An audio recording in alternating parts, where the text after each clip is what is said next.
Beleza, turminha, então aqui nós estamos com Celta e o cliente reclamava de um barulho quando pisa no pedal de embreagem. Ó, é esse rolamento aqui, ó.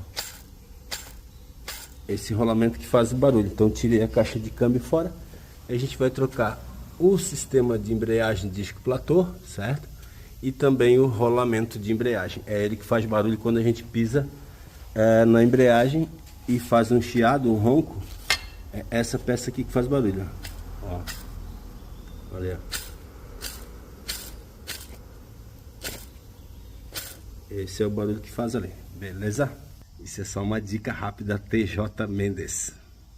Então aqui já com o rolamento novo, caixa de câmbio, rolamento de embreagem e o kit de embreagem também novinho, finalizando esse Celtinha para